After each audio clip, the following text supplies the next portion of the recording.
Hey, what up, everybody? Yeah, I thought I was just going to go ahead and break down and bring up this subject of witchcraft. Okay, why is it so important? Well, because the black community is infested with witchcraft. So everybody, I'm sure everybody kind of got a little bit of their own different idea about what that means. But let me give you my definition of it. First of all, the pillars of witchcraft are control of other people outside of God's order, which is God, Christ, man, women, children. That's God's order. And of course, you do have some ways where that might not necessarily be. For example, there may be a younger person instructing an older person, and in some ways that's not necessarily in a workplace. And in some places, a man can have a woman boss, and he can have instruction from her in certain situations. But when you look at it like that, you're just looking for loopholes and technicalities, because the spirit of witchcraft is control of other people outside of God's order and rebellion. That's what witchcraft is, rebellion. And let's just keep it 100%. The rebellion is typically against the masculine authority. That's what the rebellion will be against. When men rebel against feminine authority, that's not considered witchcraft, as that is God's order. So anyway, let me go a little bit further into describing how we come to these conclusions about witchcraft and why it's rampant in black homes, and as opposed to white homes or Spanish homes in particular. Well, for one, over the last 50, 60 years, the black community after the civil rights movement has gone from a traditionally male-led house to a female-led house.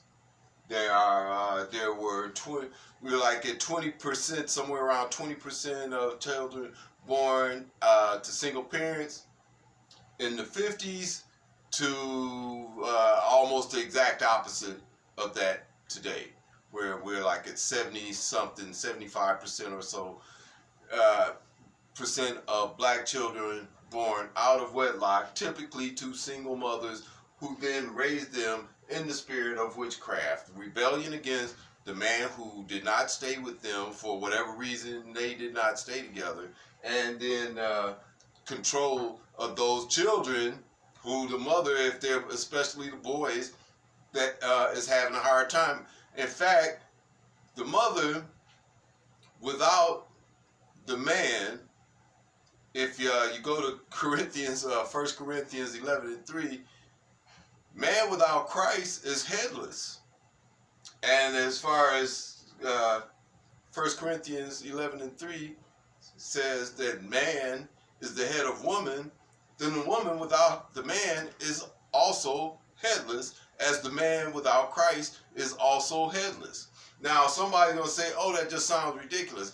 Matter of fact, I had a cousin who I love very much, a female cousin, got really upset about me, toward me for making that comment on Facebook, and gave me a bad review and stuff. Anyway, she kind of got mad about it, but this is good. This is God's language. So if you don't believe it, then you don't believe it. But that's what the scripture says. As Christ is the head of man, man is the head of woman, as God is the head of Christ. So if I'm the leader, if Christ is my leader, then I should be my woman's leader, and she should not be leading me. So if she is trying to lead me, then this is what is controlling. This is what God hates. When you go out of his order and looking for power outside of God's order. Another video I just made. So y'all don't forget to subscribe to the channel, and check on and give me a thumbs up and leave me comments and all of that stuff. All right, I really appreciate the interaction.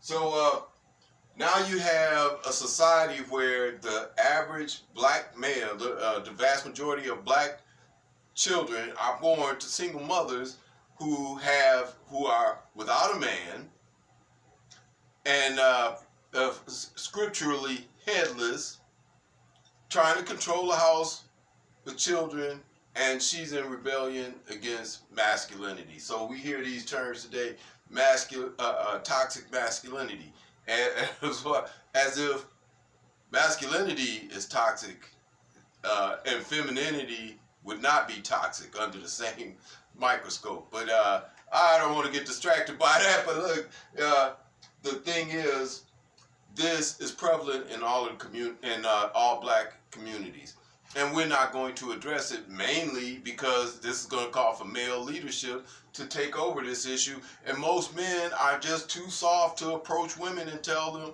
that their house is full of witchcraft. So we're kind of a bag, a little what we used to call in the ghetto trick bag. You know, you damn if you do and damn if you don't. Well, that's the concept. I don't care about people getting mad at me, so I'll say this. I'll say that the black community needs to pull itself away from witchcraft, from the traps of witchcraft, because God hates it. God hates witchcraft. And brothers and sisters, you can stay on the videos. Anyway, y'all can be angry because I'm talking about this, or you can take it up and just think about it. God is a jealous God. You go to another source of power, you're rebelling against masculinity in the order that God established. What else do you think he's going to do but punish you? That you're going to fall out of his grace. You're not going to be in his grace. And you can see it in our day-to-day accomplishments. Why is it the black man is having such a hard time, not just the black man, black people are having such a hard time sharing in America's prosperity? Ask the American Indian why they're not sharing in America's prosperity. Yeah, their community is full of witchcraft. And we can sit up and say we don't like it and Jesus was black, and we can have all of those arguments, but if you don't believe the Bible, I don't know what you're reading, what it is that you do believe. If you don't believe the Bible, what do you believe? You just made up a God that does whatever you like or whatever you think is right or wrong if you can't go along with the word in the scripture. And scripture has God establishing an order. God says, I'm a jealous God. If you just have kids and you can think of all of the things that you've done for your kids, and then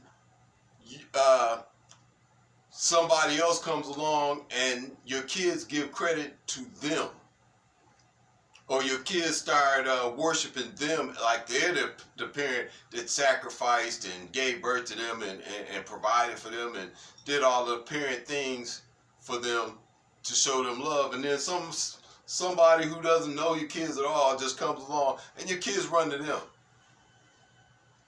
for validation or for love or for recognition or whatever it is, and you get pretty pissed off if you think about it. So it stands to reason that God is a jealous God, and I believe that.